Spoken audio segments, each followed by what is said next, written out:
audiomessaggio registrato in ospedale, le prime parole pubbliche del 19enne Emanuele Bortuzzo dopo la sparatoria di sabato, parole di coraggio e speranza, oggi visita di Salvini al ragazzo. Intanto confermato il carcere per 2 ventenni fermati a Roma, il giudice, pericolosi e non pentiti, hanno sparato per uccidere, quando si sono sentiti in trappola hanno ideato un piano per costituirsi ed evitare l'accusa peggiore.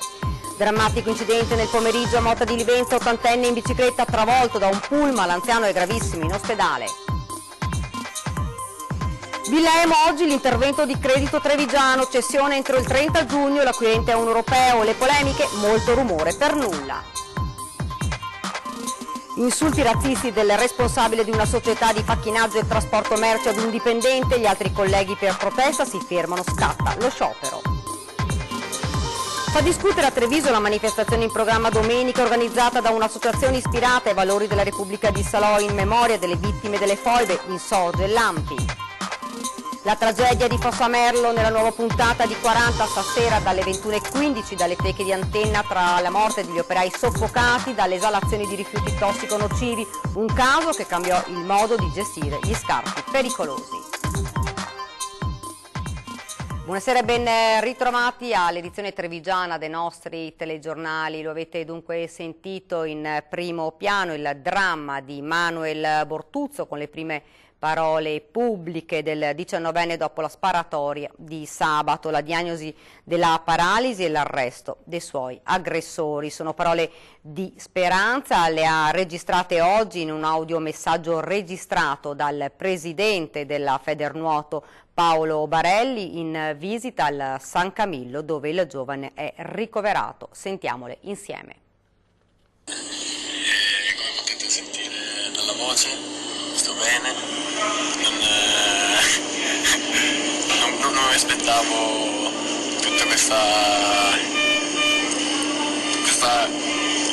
calorosità da parte vostra, veramente mi avete fatto emozionare tutti. Se potessi vi abbraccerei uno a uno tutti quanti. Io vado avanti qua adesso per la mia strada e vedrete che torno più forte di prima. E a presto ragazzi, tutti quanti, grazie, un abbraccio.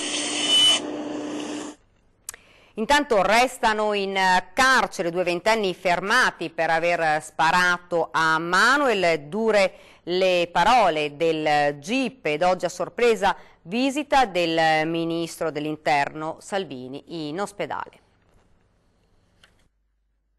Hanno sparato per uccidere e quando hanno capito di essere in trappola hanno ideato un piano per evitare l'accusa peggiore. Individui brutali, il cui comportamento dimostra come, nonostante le dichiarazioni di disperazione di queste ore, non si erano affatto pentiti al momento di costituirsi in questura per gli spari che hanno fatto piombare Manuel Bortuzzo nell'incubo della paralisi. Per Costantino De Robbio, il giudice delle indagini preliminari che ha convalidato il fermo facendoli restare a Regina Coeli con l'accusa di tentato omicidio premeditato, Lorenzo Marinelli e Daniel Bazzano hanno sparato quel sabato sera con un solo scopo, togliere di mezzo il loro bersaglio. Nell'interrogatorio i 2 giovani di Acilia si sono avvalsi della facoltà di non rispondere perché, ha detto il loro legale, quello che avevano da dire l'hanno detto in questura. A parlare allora è l'ordinanza di custodia cautelare con frasi inequivocabili. Il tentato omicidio appare inconfutabile, scrive il GIP, essendo stati esplosi numerosi colpi di arma da fuoco verso le parti vitali della vittima, con evidente tentativo di ucciderla e non di ferirla. Gravemente lacunosa, continua il giudice, appare la ricostruzione del movente. Sembra evidente che i 2, una volta appreso dagli organi di stampa del ritrovamento dell'arma con le impronte del Marinelli, abbiano deciso di costituirsi provando a circoscrivere la responsabilità al solo sparatore, senza riuscire a fornire però una ricostruzione dei fatti minimamente convincente. Ma non è finita. Per il giudice appare assoluta la pericolosità dei 2 indagati che dopo aver programmato un omicidio non riuscito per cause indipendenti dalla loro volontà, hanno poi ideato un piano tendente a garantire almeno parzialmente la loro impunità, dimostrando la tendenza al delitto e l'assoluta mancanza di resipiscenza. Insomma, nessun ravvedimento. È altamente probabile, infine, scrive il GIP, il rischio di reiterazione perché denota l'assoluta mancanza di controllo e l'estrema pericolosità degli indagati, che non hanno esitato a programmare un omicidio brutale senza apparente motivo, per poi allontanarsi ridendo. Intanto la rabbia aumenta di pari passo con la solidarietà e la vicinanza a Manuel. Ieri a visitare i nuotatori in ospedale Max Rosolino, Oggi, a sorpresa, è passato al San Camillo il ministro dell'Interno, Matteo Salvini.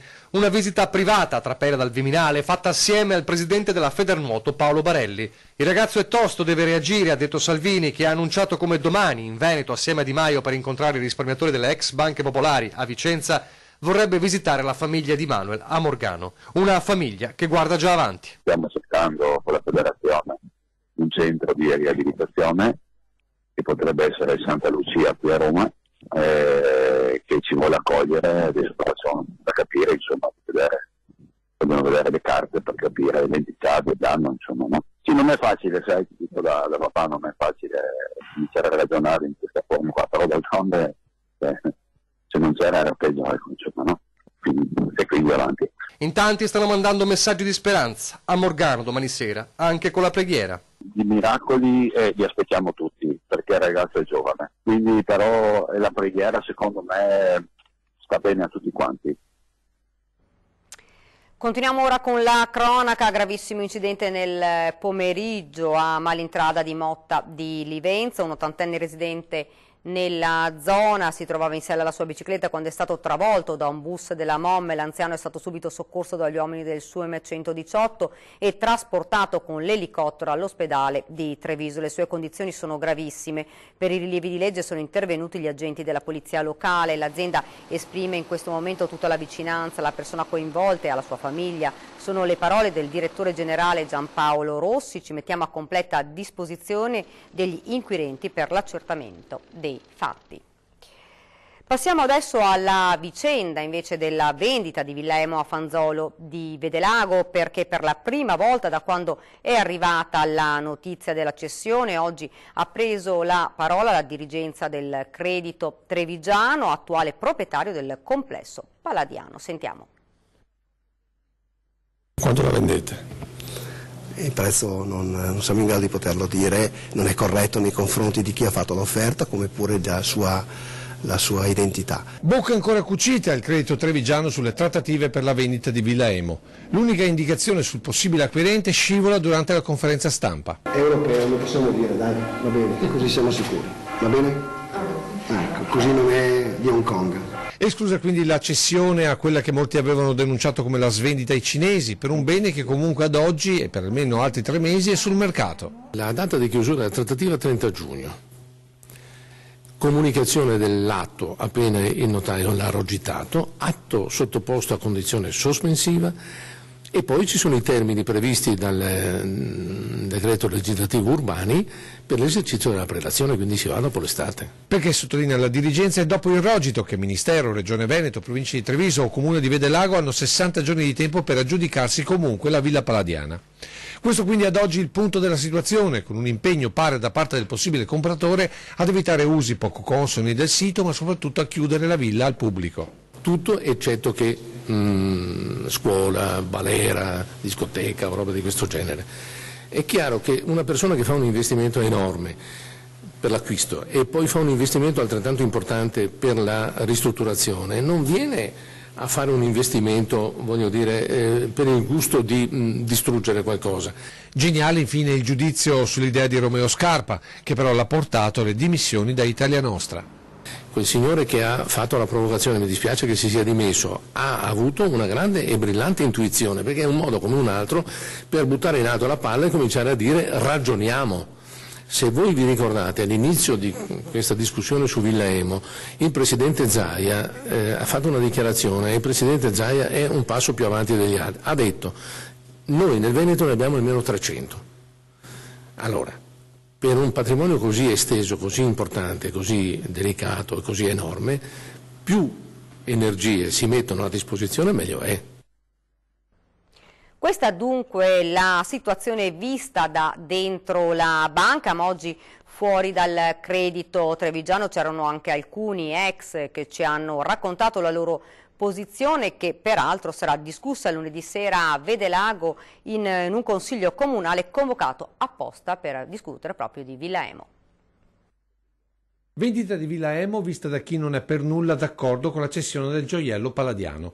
Nello specifico Armando Cremasco, ex presidente della fondazione, dimissionatosi in contrasto con la linea presa dall'attuale dirigenza, in particolare con la scelta di tagliare ogni fondo per la gestione del complesso. Ci aspetta fuori dalla banca al termine dell'incontro con presidente e direttore generale. L'intervento ufficiale lo farà lunedì prossimo a Vedelago, il consiglio comunale convocato apposta per discutere il futuro di Villa Emo. Ma intanto qualche sassolino se lo leva, iniziando dalla valutazione della villa. 15 milioni di euro per corpo centrale, barchesse, terreni, fronte e retro e area del borgo attualmente in condizioni fatiscenti. Troppo poco per un'opera d'arte unica nel suo genere, soprattutto se chi vende non ha bisogno di soldi. Cremasco parla di vera e propria svendita e non di trattativa iniziata 1 anno e mezzo fa, quando la villa è stata messa davvero in mano dei professionisti internazionali dell'immobiliare, anche se ammette che l'operazione del credito trevigiano aveva un senso nel 2004, quando si è trattato di salvare tutta l'area dalle escavazioni. Oggi la banca deve fare la banca, mantenendo però gli interessi del territorio. Buoni quindi gli spunti per un suo utilizzo redditizio, anche se il centro commerciale ipotizzato da Romeo Scarpa ha portato come unico risultato concreto le dimissioni dello stesso dalla carica di presidente di Italia Nostra. Insomma, secondo Cremasco ci vorrebbe più tempo prima di chiudere la trattativa, con vincoli precisi e chiari su utilizzo, fruizione al pubblico e termini di pagamento, anche se l'ultima riflessione la lancia all'intero Veneto. Investiamo e ci danniamo tanto per far diventare le colline del Prosecco patrimonio UNESCO e lasciamo andare così una villa che da tempo è sito UNESCO e patrimonio dell'umanità?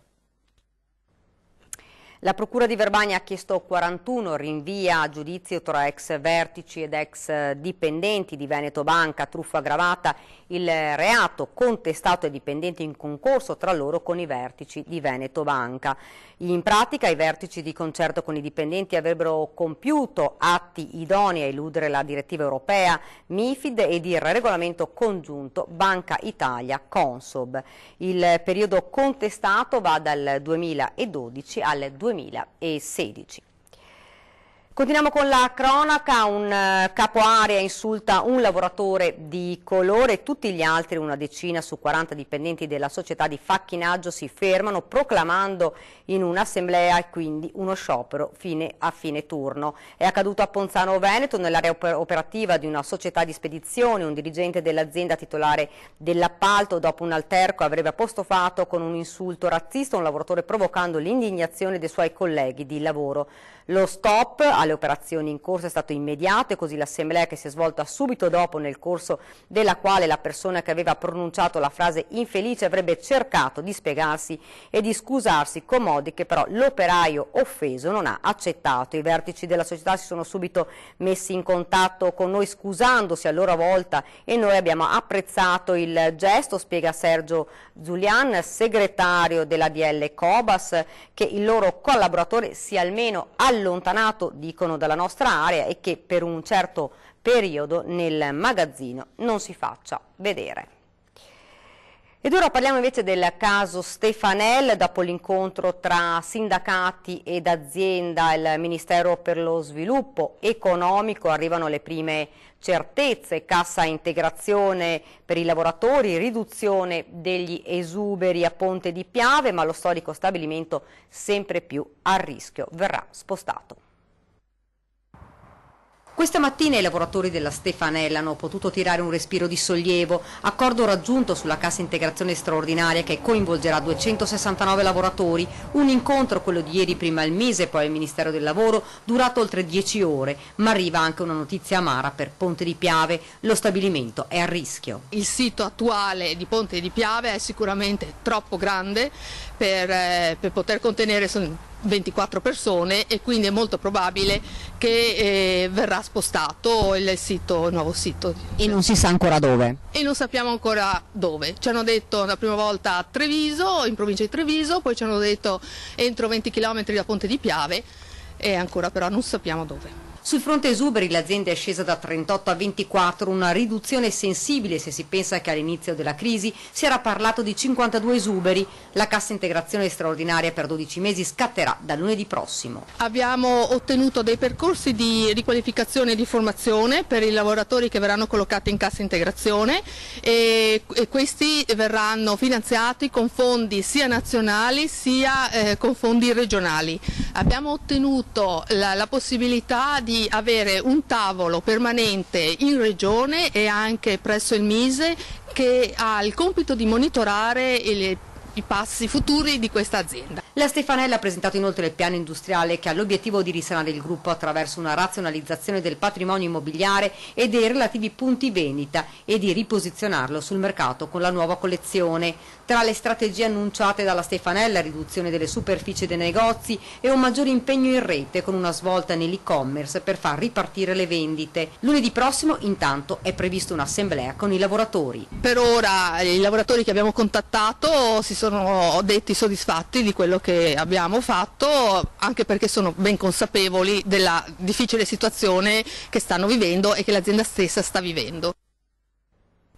Ed ora una notizia giunta proprio ora in redazione, si tratta di un drammatico incidente stradale avvenuto a Mignagola di Carbonera, un'auto uscita fuori strada e poco ovviamente le notizie perché è appunto un incidente che è avvenuto davvero pochi minuti fa.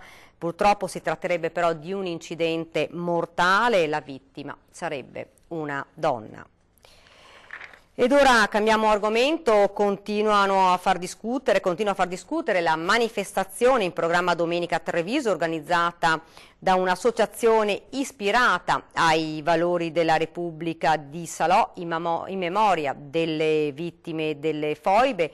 Insorge l'ANPI provinciale. Sentiamo.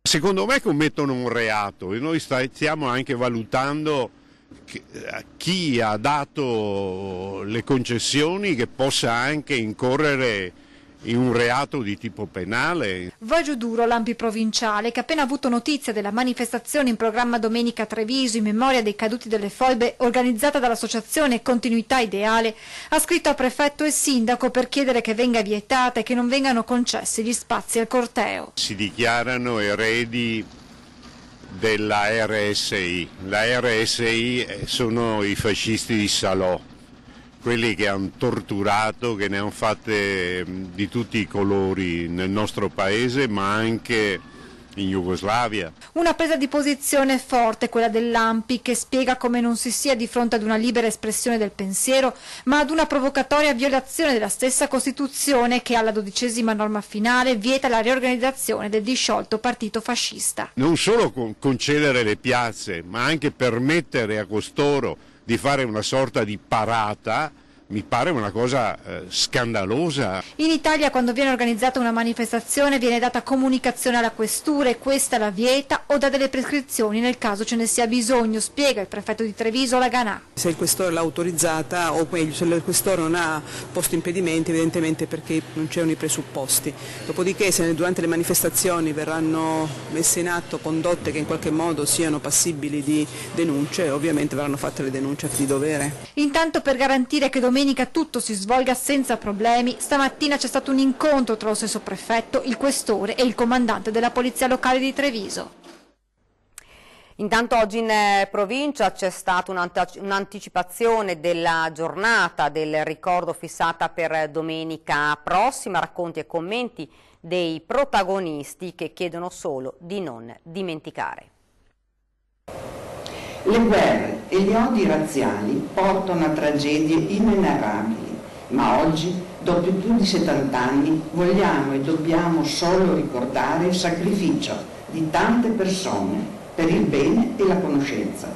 È stato questo lo spirito che ha animato oggi in provincia l'anticipo della giornata del ricordo, fissata dallo Stato nel 2004 il 10 di febbraio. Lo stesso giorno del 1947 in cui a Parigi l'Istria e la Dalmazia passarono definitivamente all'allora Federazione Jugoslava. Anni bui di vendette atroci nelle foibe e della scelta difficile di lasciare la propria terra istriana e il Quarnero per rimanere italiani. Drammi personali e familiari taciuti per decenni, che le polemiche di questi giorni dimostrano non essere ancora stati consegnati alla storia, con i partigiani da una parte a rinnegare l'orrore delle foibe e i nostalgici dall'altra parte a sfilare in onore ai caduti esibendo Aquila e Fascio Littorio che ci portarono su quell'abisso. Un triste spettacolo per i figli e i nipoti di quegli esuli che chiedono solo di essere ricordati e non usati. E nessuno si può in nessuna maniera appropriare o in senso negativo dicendo no, queste cose non sono accadute, o in senso positivo esaltandole. Quello che è avvenuto è una cosa che deve appartenere a tutti, e questo è il mio sogno, dobbiamo riconoscerci al di là delle appartenenze ideologiche, delle visioni del mondo, dobbiamo riconoscerci in questa difesa della memoria e condanna per quello che è stato.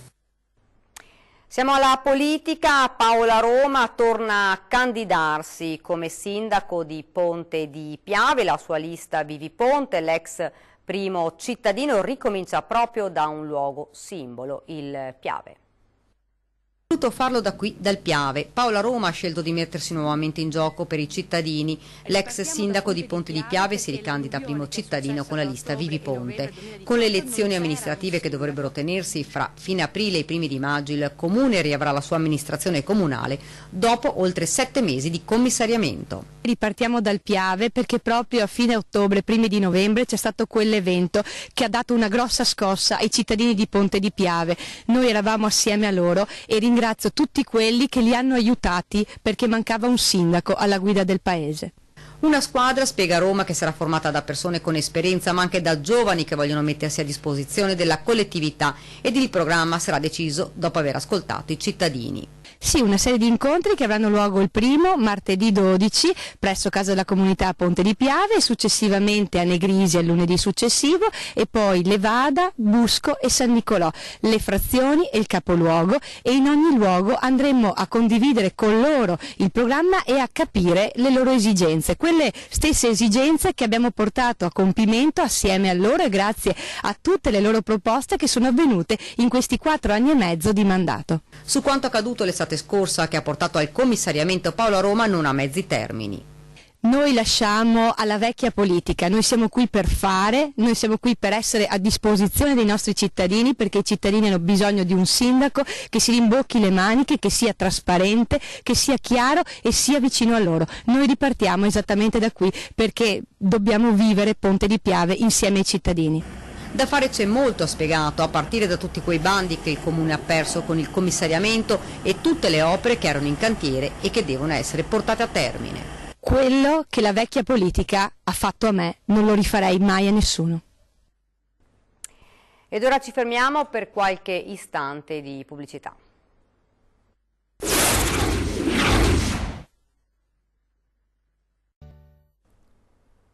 Rieccoci nuovamente in studio questa mattina a Palazzo Bombena a Treviso, convegno sulla sostenibilità e l'economia globale, come fare impresa in modo innovativo salvaguardando l'ambiente.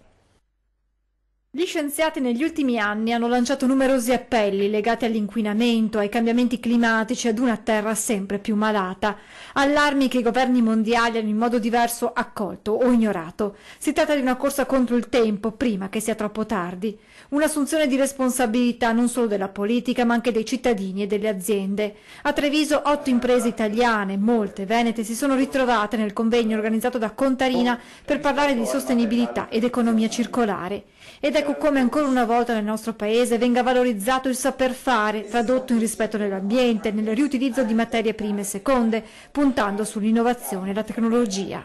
L'impegno che chiediamo ai nostri cittadini, alle nostre comunità di essere attente nella raccolta differenziata, diamo testimonianza che questo poi produce un risultato importante per l'ambiente e quindi per il nostro territorio. Così ecco l'azienda che realizza rivestimenti per mobili utilizzando bottiglie di plastica, quella che trasformando gli scarti della spremitura degli agrumi produce filati.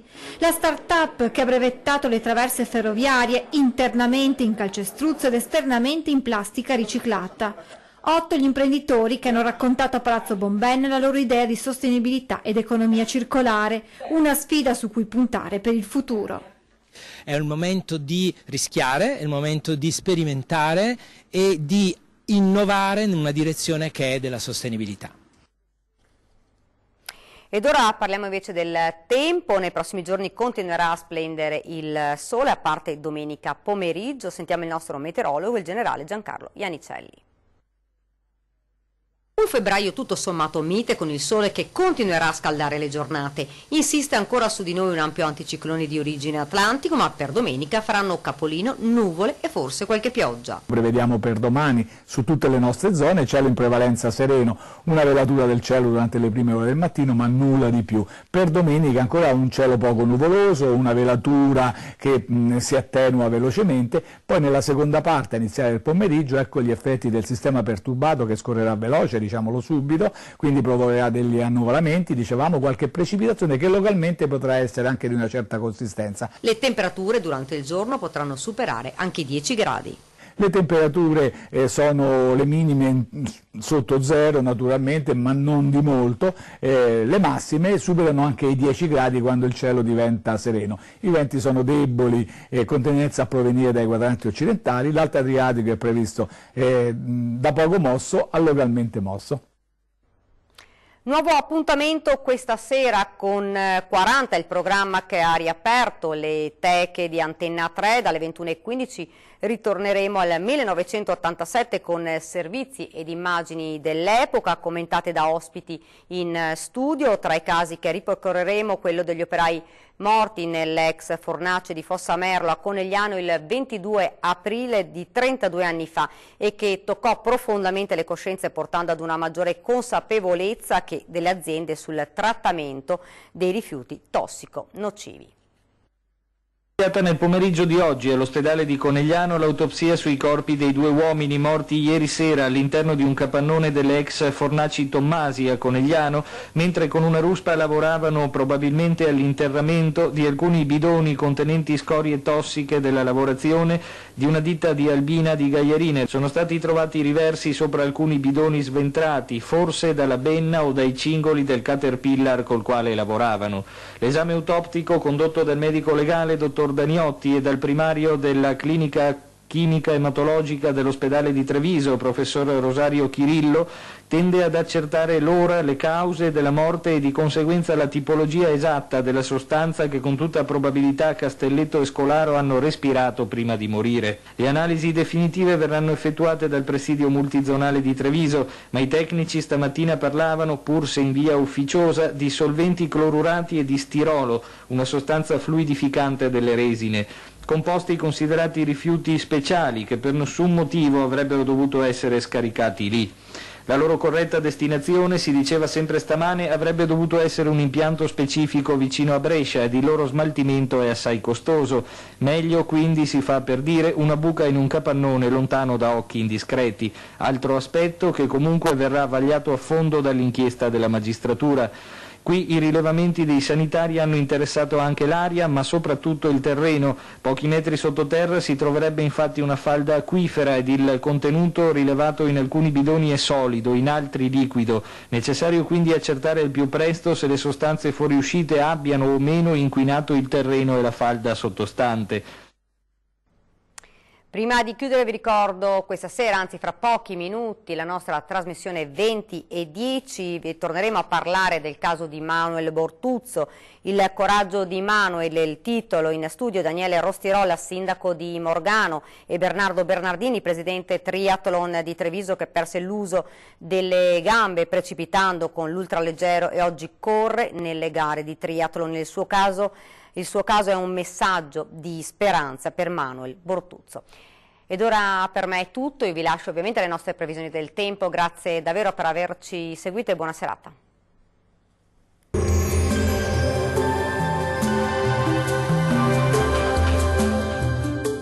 Vacilfrutta, Adriatica, la Valle dei Sapori, Acqua Marina, l'arte del buon gusto. A Vacil di Breda, Treviso. Ben ritrovati al meteo. Vediamo il dettaglio. Sul Veneto ci attende una giornata all'insegna di un tempo asciutto e stabile un po' su tutti i settori. Il cielo si presenterà sereno o al massimo poco nuvoloso ovunque. Qualche nube in più dal pomeriggio, ma senza conseguenze. Temperature minime comprese tra i -1 e 2 gradi, massime oscillanti tra i 7 e 10 gradi. Diamo uno sguardo al Friuli Venezia Giulia. Il cielo sarà sereno o con pochi nubi a carattere sparso. Non sono infatti attese precipitazioni degne di nota. Temperature minime comprese tra i 0 e 1 grado, massime oscillanti tra i 9 e 11 gradi. Vediamo infine la situazione meteorologica del Trentino Alto Adige. Il cielo si presenterà sereno o al massimo poco nuvoloso su tutti i settori. Temperature minime oscillanti tra i -3 gradi, massime comprese tra gli 8 gradi. Dal meteo di Antenna 3 è tutto, arrivederci.